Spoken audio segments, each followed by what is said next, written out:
Boa noite a todos. Como vão vocês? Tudo bem? Feliz Ano Novo, não é?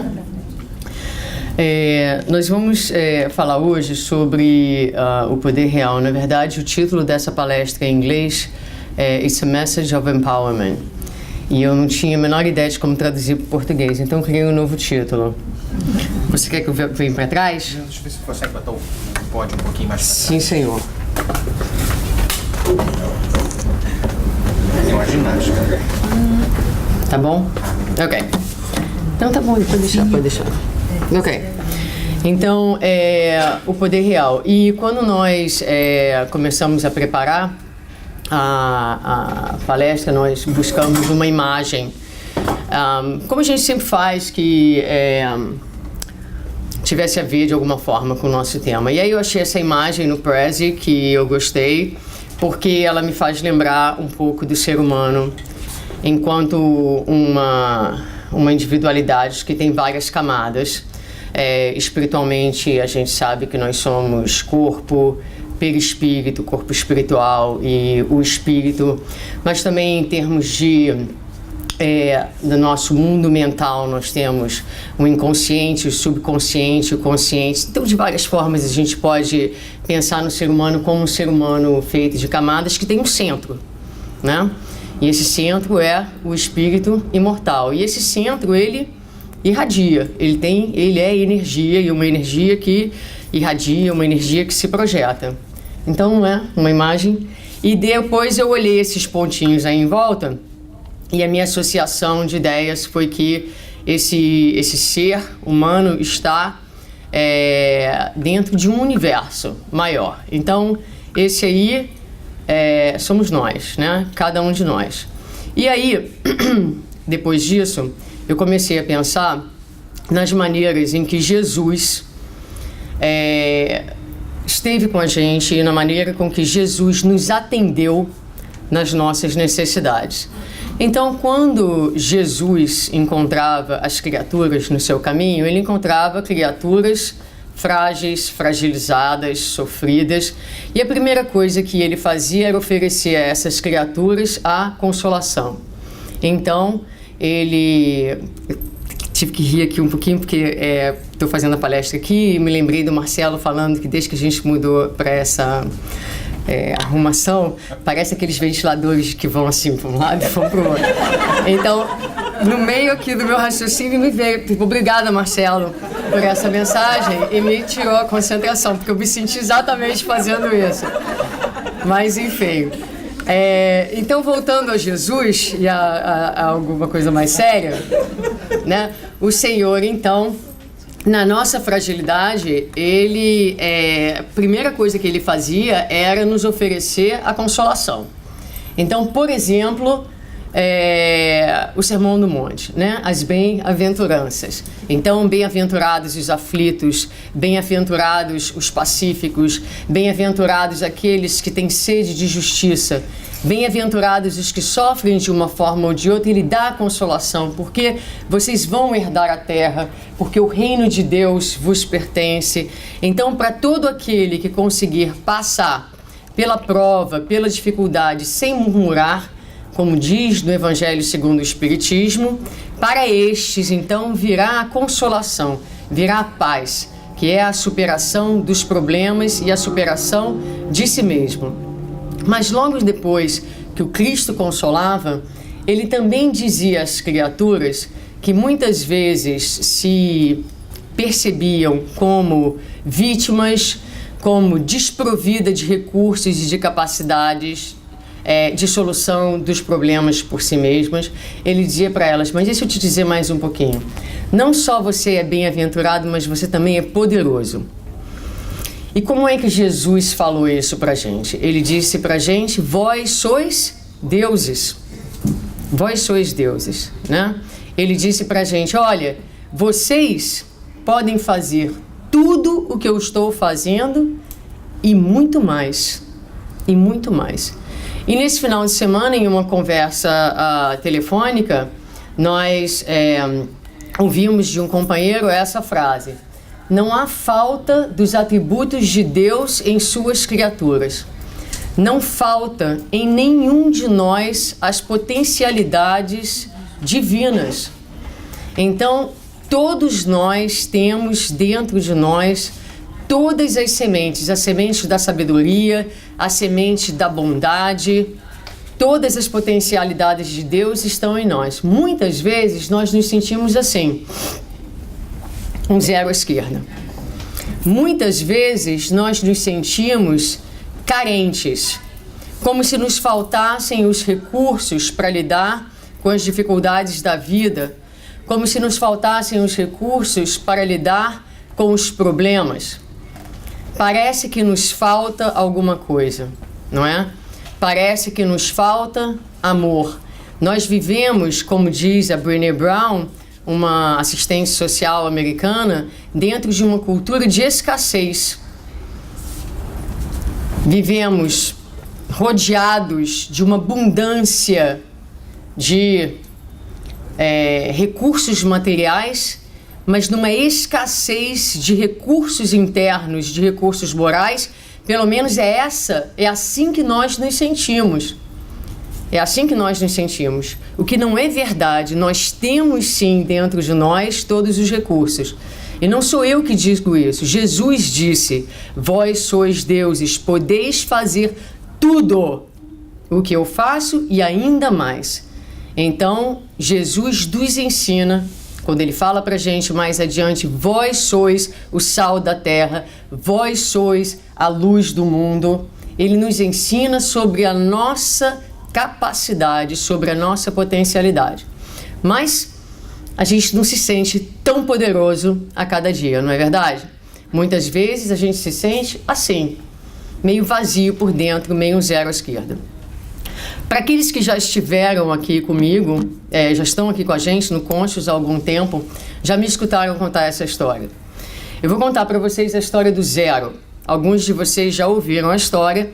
Quando eu contei a história dentro do contexto do trabalho em equipe. Na época eu estava fazendo uma palestra onde a gente estava enfatizando a questão do trabalho em equipe. Recentemente eu contei essa história para os meus filhos. Eu já havia contado e depois eu conto porque até que eu contei, mas eu contei de novo para eles. E como contei tem coisas de 2 semanas atrás, aí eu falei, vou usar essa história na minha palestra. Então, a história está em inglês, eu não vou contar para vocês, não vou fazer uma tradução literal, palavra por palavra, mas vou abrir aqui e vou contar mais ou menos em português para vocês, só para vocês pegarem a ideia da história. Então, vamos lá, vocês gostam de ver figura? Eu vou levantar e vou mostrar as figuras assim para todo mundo, ok? Então, 0 era um número redondo, né? Um grande número redondo. Quando ela olhava para ela mesma, ela via um buraco enorme bem no centro dela.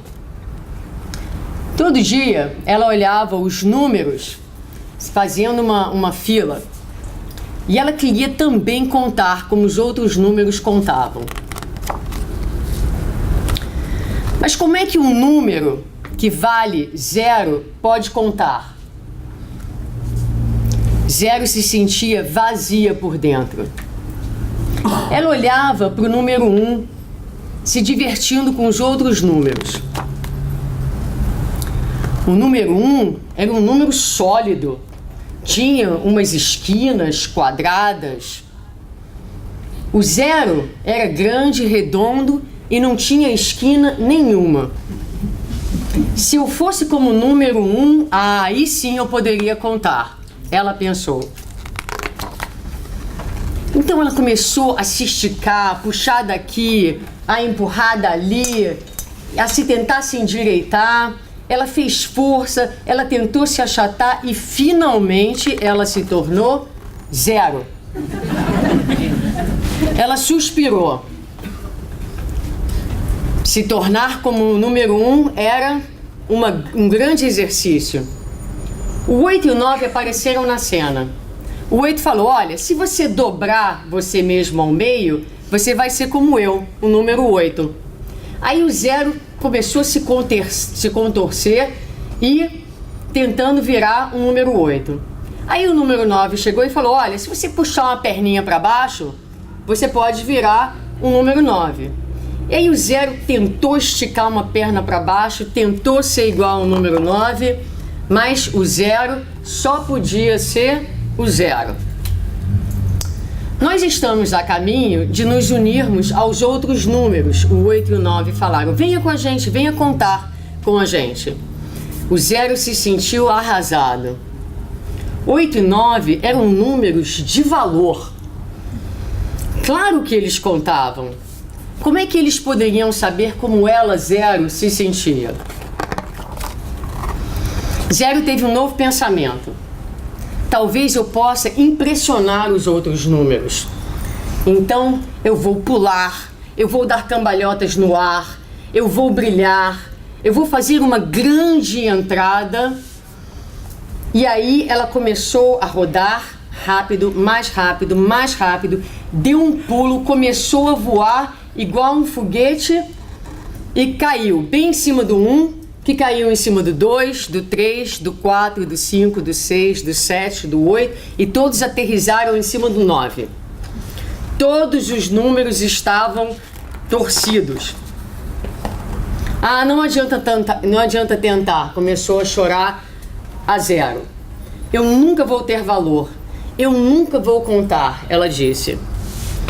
Aí o 7 disse, olha, o que tem dentro é o que conta, é o mais importante.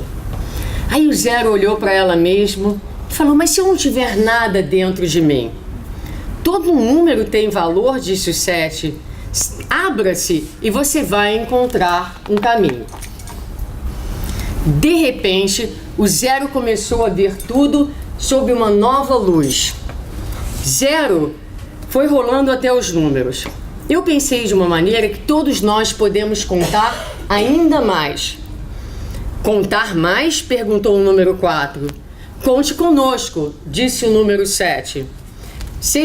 Lidere o caminho, disse o número 1. Todo mundo conta, os números gritaram. Aí o 0 deu um pulo, depois deu outro pulo ainda mais alto e disse, aqui é alguma coisa que nós podemos tentar. Se nós ajudarmos uns aos outros, nós podemos contar ainda mais. Vamos contar de novo? Começando com 10, 20, 30, 40, 50, 60, 70, 80, 90. E o que vem depois? 100, 1000, 10.000, 100.000, 1 milhão. Todos nós contamos mais, eles celebraram. 0 e os números começaram a explorar e a se divertir, trazendo mais valor para todo mundo. Nesse momento, quando a 0 olhou para ela mesma, ela se sentiu inteira. Aqui, ó, bem no meio. E aí ele termina com agradecimento ao autor. Obrigada a todos aqueles que dividiram as suas histórias de 0 comigo, mesmo que nós não tenhamos nos encontrados. Vocês me fazem inteiro. Então é uma historinha muito linda, não é? Para as crianças de todas as idades. E então a razão pela qual nós resolvemos contar essa história para os nossos filhos é porque se nós olharmos então algumas das características da história, a gente vai ver que o que o 0 queria? Contar. Ele queria fazer parte. Ele queria ter valor. Esse é um sentimento comum a todos nós, não é? Todos nós queremos contar.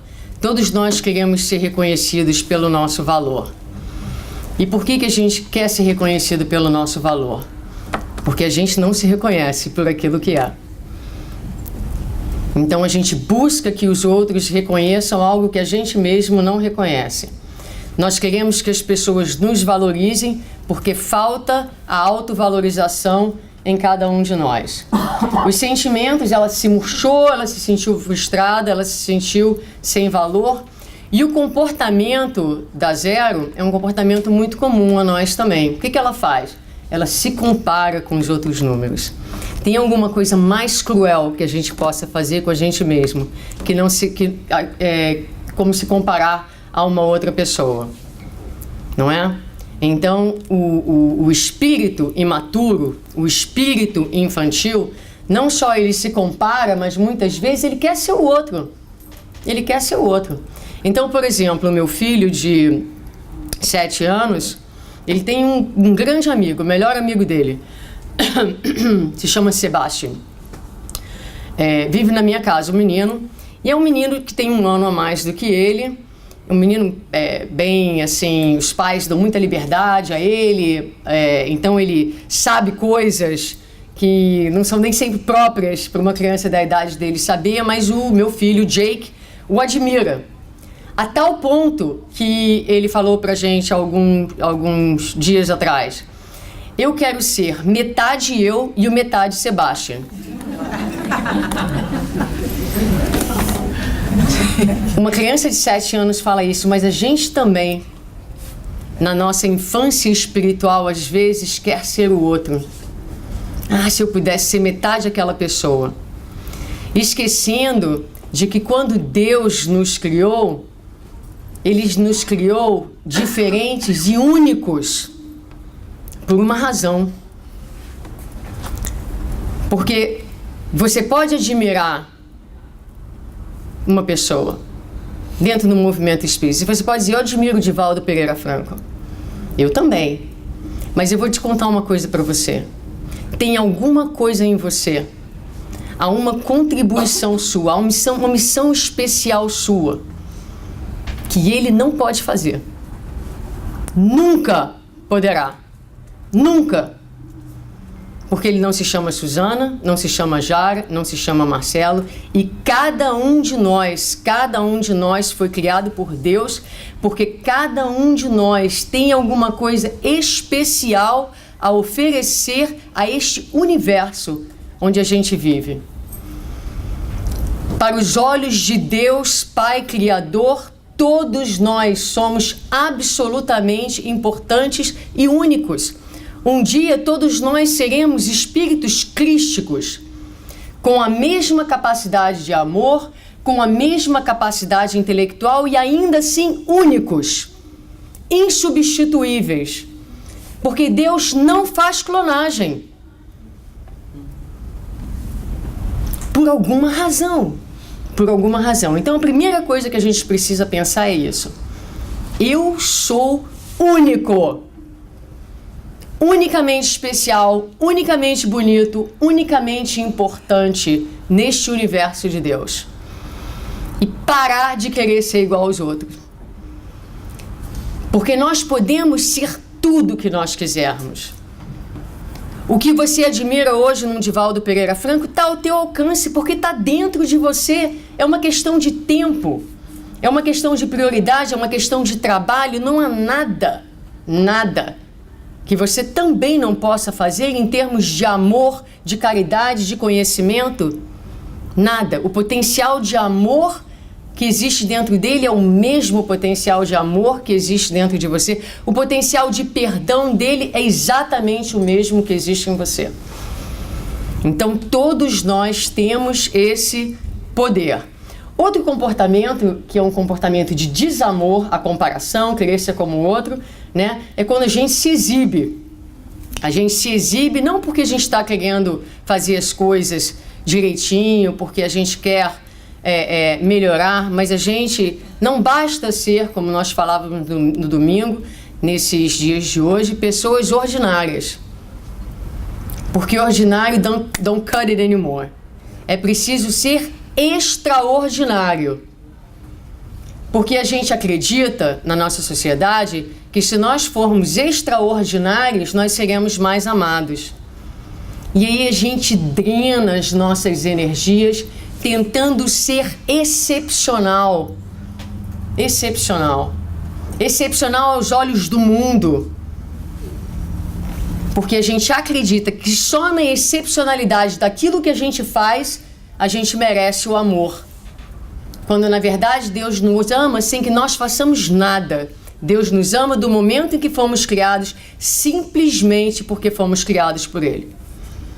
O nosso valor não está em absolutamente nada do que a gente faz, simplesmente em quem a gente é, e nós somos filhos de Deus. Por isso nós somos importantes. Por isso nós contamos, por isso nós temos valor. Muito bem, mas esse sentimento de zero, ele é muito comum. Eu ouço nos meus filhos e eu pergunto para mim, de onde vem isso que eu estou escutando? Então a minha filha outro dia desenhava na cama, ela gosta de desenhar, ela quer desenhar, aí o desenho não ficou bom. Aí ela falou para mim, mamãe, eu não sou boa para nada. Ela tem 7 anos. Ela tem 7 anos. Aí o meu filho foi numa festa, foram jogar futebol. Aí ele viu que os meninos eram melhores do que ele falou para mim, eu não quero jogar, porque eles são melhores do que eu. E ele, no narcisismo infantil e frágil dele, ele quer sempre brilhar, porque quando ele brilha, ele é amado, porque ele brilha. Olha como isso é sutil. Então eu, atenta e... Como é que a gente faz com isso, né? Ajuda a ser casado com um psicólogo. Então a Sherry fala para mim, olha, autoestima a gente não constrói dizendo para as pessoas, você é filho de Deus. Não. Então essa palestra não vai ajudar na autoestima de vocês. O que vai ajudar na autoestima de vocês é vocês levarem esse conteúdo cognitivo para casa e quando os problemas vierem, lembrarem do conteúdo cognitivo, fazerem o trabalho da superação do problema e quando a gente supera o problema, aí a nossa autoestima melhora. Então a superação, o crescimento da autoestima é um exercício de vida.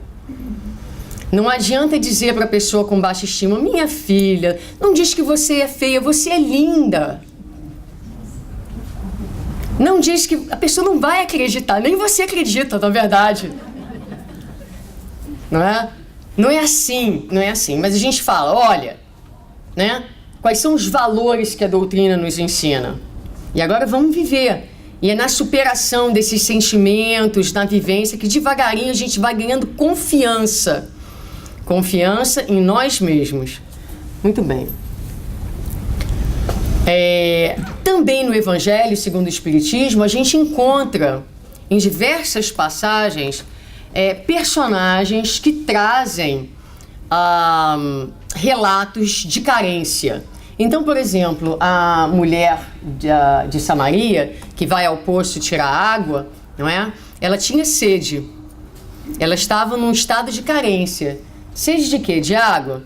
Não, ela tinha sede de amor, não é? Ela tinha sede de amor. Então ela encontra Jesus e Jesus pede a ela que dê água a ele. Ela se surpreende como podia um homem estar falando com uma mulher e falando com uma mulher que era samaritana. Então ela se surpreende e ele responde para ela, se tu conheceras o dom de Deus, e quem é o que te diz, dá-me de beber, tu lhe pedirias e ele te daria água viva. Disse-lhe a mulher, Senhor, tu não tens com que atirar, e o poço é fundo, onde, pois, tens a água viva? Jesus respondeu e disse-lhe, qualquer que beber desta água, tornará a ter sede, mas aquele que beber da água que eu lhe der, nunca terá sede, porque a água que eu lhe der, se fará nele uma fonte de água a jorrar para a vida eterna. Disse-lhe a mulher, Senhor, dá-me dessa água para que não mais tenha sede e não venha aqui tirá-la. Então você viu que eu coloquei 3 grupos de palavras em cores diferentes. Quando Jesus diz à mulher, se tu conheceras o dom de Deus, e quem é o que te diz? O dom de Deus. Se nós conhecêssemos o amor de Deus, desde o momento em que nos criou, o amor de Deus presente em nossas vidas, o amor de Deus presente dentro de nós, esse dom de Deus, se nós conhecêssemos verdadeiramente o amor de Deus, não é? E aí ele vai continuar, aí ele vai dizer mais à frente, dá-me de beber e ele te daria água viva. Então o que é a água viva? A água viva também é o amor. Mas que amor é esse? O alto amor. Então, o dom de Deus é a presença do amor em nossas vidas. A água viva é o alto amor. Esses dois sentimentos, o amor de Deus e o alto amor, eles estão interconectados e nós vamos falar sobre ele. E quando nós percebemos, temos consciência do amor de Deus em nossas vidas e temos consciência e desenvolvemos o alto amor, nós criamos dentro de nós uma fonte poderosa chamada fé. A fé, que no Evangelho segundo o Espiritismo é descrita como a filha dileta do amor. Então a criatura cria dentro de si a fé em Deus, a fé na vida e a fé em si mesmo. Porque a pessoa que se ama diz, e a gente vai falar um pouquinho do alto amor, eu ainda estou frágil, mas eu me amo. Então eu reconheço a minha fragilidade, mas eu também reconheço a minha potencialidade e eu confio nesta potencialidade, na minha capacidade de vencer. Eu confio em Deus, que é o poder maior de todo o universo e que está presente em mim. E eu confio na vida, porque essa vida foi estabelecida pelo Pai, que é o poder real nas nossas vidas, e tudo na nossa vida, tudo no universo conspira para a nossa felicidade.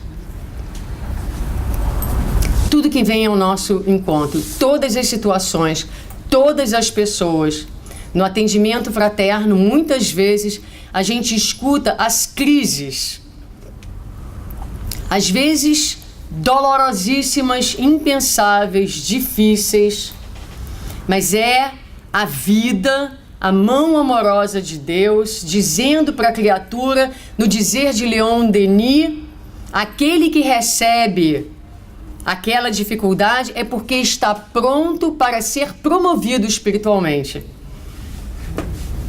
Muitas vezes a gente inveja quem passa pela vida aparentemente sem dificuldades. O momento deles da promoção espiritual está no forno. Está no forno. O nosso muitas vezes chegou.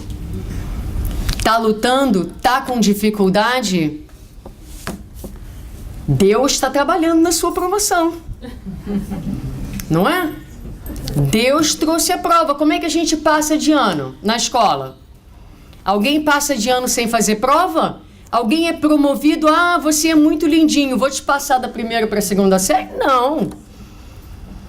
Vou te dar um exercício aqui difícil, que vai desafiar o teu espírito, as tuas potencialidades. Então Deus diz, olha, eu te amo tanto que eu quero te tirar definitivamente dessa posição de escuridão e de fragilidade. Eu vou te promover, eu vou te ajudar a desenvolver e a expressar os teus poderes. Você já viu o Clark Kent? Ele só vira super-homem na hora que aparece a crise. Caso contrário, ele está andando normal entre a gente. Então as crises vêm para que a gente coloque a nossa capa de super-homem, não é? E evoque os nossos superpoderes. Que superpoderes são esses? Os poderes de Deus que estão dentro de nós. E quando nos faltam esses poderes, o que a gente faz? A gente apela. Tudo posso naquele que me fortalece, disse Paulo de Tarso. Tudo posso naquele, na fonte maior de poder que é Deus, ou em Jesus, que é o seu emissário celestial. Então, com Jesus, na fé robusta, nós podemos tudo. Não sei de onde veio essa ideia de super-homem. Caiu assim lá do céu na minha cabeça. Eu não falei sobre isso no domingo, né, Claudinha? Não. Muito bem. Então, algumas frases chaves do livro, ali ele fala, o que temos dentro é o mais importante, alguns lembretes, né? Todos os números têm valor, eu não sou vazio, eu sou aberto, todo mundo conta. E aí, ela se sentiu inteira no seu centro. Então, eu li a história para as crianças, porque achei que a gente precisava conversar sobre isso, e falei para eles, que quer dizer essa frase? Aí Super Jake falou, o centro é o espírito. Eu falei, muito bem, meu filho, muito bem. Então, é isso. A gente vai ensinando as crianças desde cedo, né, que é preciso a gente se sentir inteiro aqui no centro, no espírito. Muito bem, mas da mesma forma que eu quero ensinar eles, como é que a gente se sente inteiro no espírito? Porque os nossos espíritos são meio assim, fracionados, né? Então a reconexão, o se sentir inteiro tem a ver com o movimento de reconexão da criatura com o Criador, que é a fonte maior de poder e de amor que nós temos. Então é preciso, no ano de 2017, que o nosso investimento seja nos nossos poderes, nos poderes do Espírito. Nós vamos fazer isso através de um investimento na nossa conexão, pegando o primeiro e o maior mandamento de Jesus, amar a Deus acima de todas as coisas e ao próximo como a ti mesmo. Amar a Deus como? De todo entendimento, de todo coração e de toda alma. É preciso, meus queridos, que no ano de 2017, talvez uma das nossas propostas, vocês fizeram os seus planos para o ano de 2017? Abram um parênteses e incluam lá embaixo da sua lista. No ano de 2017 eu vou desenvolver os meus superpoderes de espírito. Vou começar a me reconectar com Deus através do entendimento. Vou me inscrever nos cursos da casa e vou estudar Deus. Deus está explicado nos diversos livros da codificação, a começar no Livro dos Espíritos. É preciso entender, na proporção que nós conseguimos, o que é Deus. O que é Deus? E a doutrina espírita nos dá elementos importantes para entendermos que Deus é esta força. Nós aprendemos, por exemplo, não basta entender Deus. Então a conexão com Deus passa pelo entendimento, mas passa pelo sentir. Então quando nós lemos, por exemplo, em A Gênese, sobre a providência divina, nós aprendemos, e está lá escrito literalmente, que Deus toma conta de cada uma de suas criaturas individualmente. Aí você se pergunta, mas como é possível? Como é possível? E aí nós vamos aprender em A Gênese que todos nós somos como peixes dentro de um aquário. E que quando um peixinho se move, aquelas ondas se estabelecem e o peixinho que está lá no outro lado do aquário sente a vibração da onda. Então o que eu faço, ela faz, esteja ela aqui na minha frente, esteja ela no Brasil, tudo repercute no universo em ondas que chegam até Deus. Então Deus acompanha. Então quando a gente lê, estuda e entende, busca o entendimento de Deus através dos processos cognitivos, a gente começa também a amar Deus no coração. Porque a gente começa a perceber que todos nós estamos ligados. A gente começa a identificar a presença de Deus em toda parte. E a gente começa a sentir que esse Deus, que até então era essa criatura tão distante, ele está cada vez mais perto de nós. É a força, é a pessoa que chega, é o abraço inesperado. Cheguei nos Estados Unidos, de repente encontrei uma brasileira no supermercado e essa brasileira me falou que vai ao centro espírita e eu já estou aqui no centro espírita. Tantas histórias assim a gente ouve. Gente, Deus guiando as criaturas através da cadeia de espíritos que trabalham em seu nome, desde os espíritos crísticos até os espíritos mais primitivos, todos, vejam bem, o verme no chão, o verme que faz o buraquinho no chão, também está na Gênese. Para Deus é tão importante quanto o anjo que está no céu. Porque todos trabalham numa cadeia de solidariedade. O universo funciona numa cadeia de solidariedade e não tem ninguém que seja tão pequeno e tão irrelevante, que não tenha uma contribuição e que não seja parte do plano de Deus. Vejam, isso é o entendimento. O estudo faculta a criatura esse entendimento e ela começa a sentir a presença de Deus no seu coração, a amar Deus através do sentimento e depois a amar Deus de alma. Ou seja, agora a criatura busca viver as leis divinas. Então, amar a Deus eu quero entender Deus, eu quero sentir Deus e eu quero viver Deus.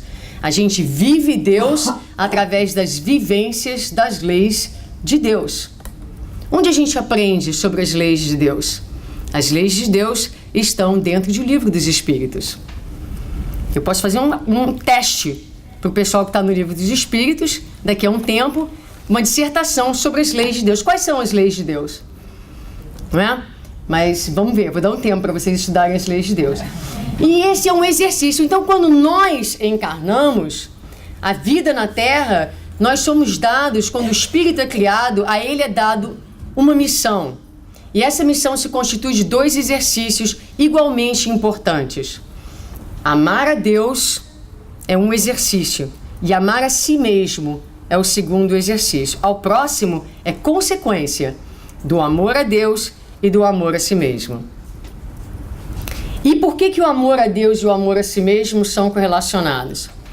Porque quando eu amo e entendo Deus, eu entendo que as leis divinas são as únicas capazes de me proporcionarem a felicidade. Ok? Se eu me amo, verdadeiramente eu me amo, eu vou procurar viver as leis de Deus. Porque qualquer coisa que destoe das leis de Deus é lixo na minha vida. Então a gente precisa sair daqui e se perguntar: este comportamento, este pensamento está de acordo com as leis de Deus? Porque se não estiver, é preciso que a gente busque reformular. Porque quem se ama não deseja esse tipo de negatividade para si mesmo. Quem se ama quer se dar o melhor. Então, se o nosso coração está carregado de ressentimento, o alto amor pede que nós nos engajemos no exercício do perdão, que não é um processo miraculoso, não acontece em muitas instâncias de um dia para outro, mas a criatura diz para si mesma: este sentimento de ressentimento não me serve. Eu me amo. O perdão, antes de ser um movimento que liberta o outro, é um movimento de auto-amor. Porque você vai dizer: eu quero continuar caminhando com a minha alma leve, livre dessas algemas, livre desse peso, livre desse miasma que intoxica o meu ser a cada dia.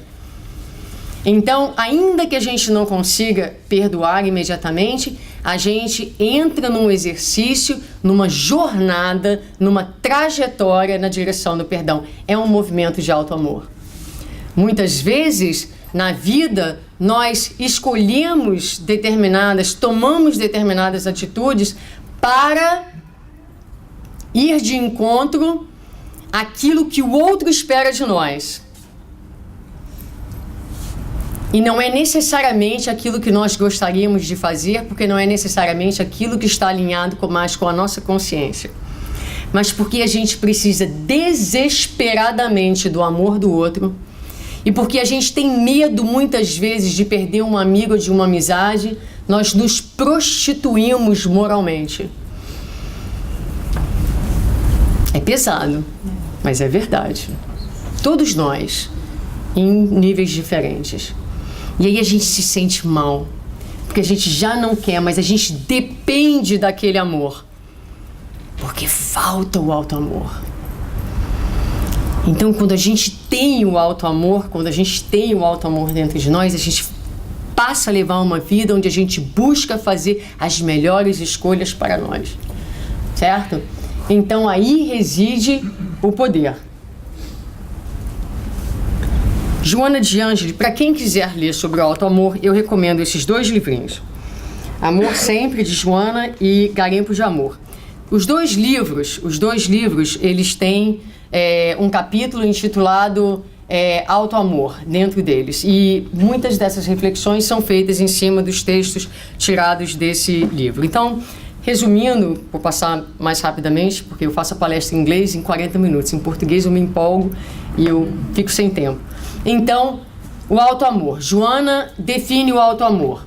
É constituído pelo respeito que cada qual deve ofertar, trabalhando em valor dos trabalhando em favor dos valores éticos que lhe jazem latentes e merecem ser ampliados de forma que se transformem em luzes libertadoras da ignorância e em paz de espírito que impregne outras vidas. Ou seja, respeito que a gente tem que ofertar aos outros, a nós mesmos, trabalhando que a pessoa que se ama diz: eu vou trabalhar em mim mesmo, eu vou investir no meu espírito. Esse é o meu projeto de vida. É o meu projeto de vida principal, para que eu possa ampliar todas essas potencialidades divinas e para que eu possa transformar essas potencialidades em luzes que vão me libertar da minha própria inferioridade, da minha própria escuridão.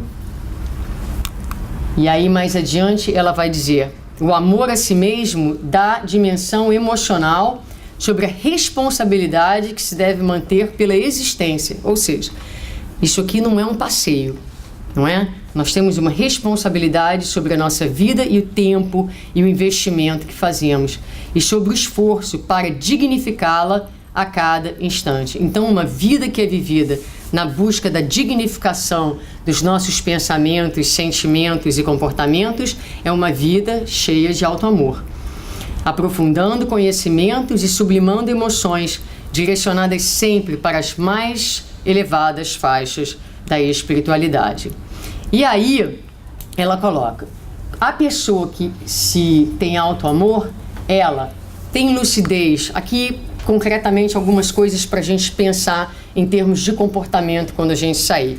Como é que o auto-amor pode ser entendido em termos de ações? Todos nós temos limitações temporárias.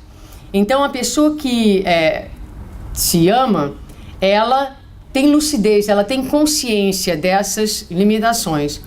Só que a partir do momento em que ela tem consciência, ela não fica parada, se crucificando, se julgando. Não, ela busca as oportunidades de crescimento, de aprendizado, de reparação das situações que pedem reparação. A partir do auto-amor, porque ela se compreende, ela compreende também melhor a dificuldade do próximo. Mas ela não só se conscientiza dos seus enganos, ela também se conscientiza das suas conquistas.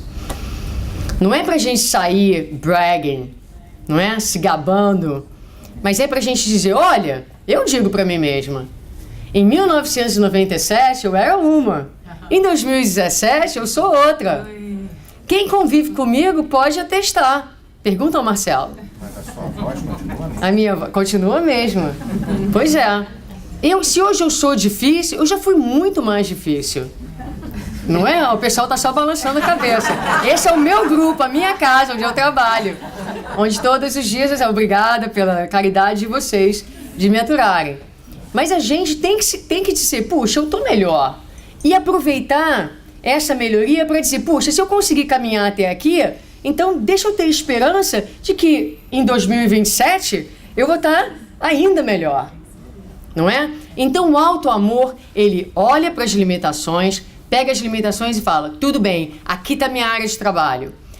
Pega as conquistas e fala: beleza, eu posso, então deixa eu ter força, deixa eu ter esperança e deixa eu continuar indo para frente, investindo nas áreas que eu preciso investir. Então essas conquistas se tornam estímulos para novas iniciativas. E aí a criatura continua, então, a pessoa que tem o auto-amor, ela é alegre, ela tem confiança, ela tem esperança, porque ela confia em si mesma, confia na vida e confia em Deus. Então, apesar das dificuldades, não é? Apesar das dificuldades, e sempre que eu falo de esperança e confiança, me vem a imagem de Maria de Nazaré no livro Boa Nova, quando ela, em espírito, depois de ter desencarnado, entra nas prisões onde os mártires do cristianismo choravam angustiados diante da morte, e ela sussurra para todos aqueles, trazendo uma mensagem de esperança: canta, meu filho, canta. Na hora da dor, canta, eleva o teu pensamento a Deus, eleva o teu pensamento a Jesus, porque tudo vai passar. Toda essa dor, todo esse problema, toda essa miséria, em breve, entrega o teu corpo louvando a Deus, porque você é um vencedor. Porque é o testemunho final que vai te colocar num patamar de vida diferente. Então a gente passa pelas dificuldades com esperança e com alegria. Dificuldade é promoção espiritual.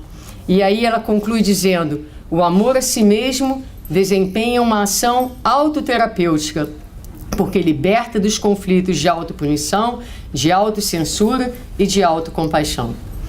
Então a pessoa sai daquela situação de vítima, daquela situação de pena de si mesmo, daquela situação de impotência, e a gente entra no ano de 2017 dizendo: eu posso. Tudo posso naquele que me fortalece. Vamos repetir? Tudo posso naquele que me fortalece. E que seja esse, então, o nosso lema de cada dia, porque aquele que nos fortalece é esse.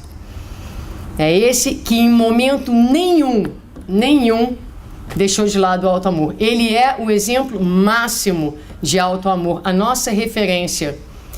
Porque na hora que ele foi humilhado, torturado, perseguido injustamente, para não trair os seus princípios, para não trair a sua doutrina, o seu evangelho, para não trair a lei de amor, ele não reage. Ele não reage. Ele se entrega, confiante no Pai e sem prostituir-se. Ou seja, o comportamento completamente alinhado aos valores. Quando Pedro tira a espada e corta a orelha do soldado que vinha pegá-lo, ele diz: Pedro, embainha tua espada. Embainha tua espada. Não é isso que a lei de amor pede. A lei de amor não pede para ferir. A lei de amor, ela se entrega antes de ferir, que eu seja ferido. Antes de prejudicar, que eu seja prejudicado. Mas eu não vou contra os meus valores, os valores da lei de Deus. Meus queridos, que Deus abençoe a todos vocês, muita paz e um feliz 2017.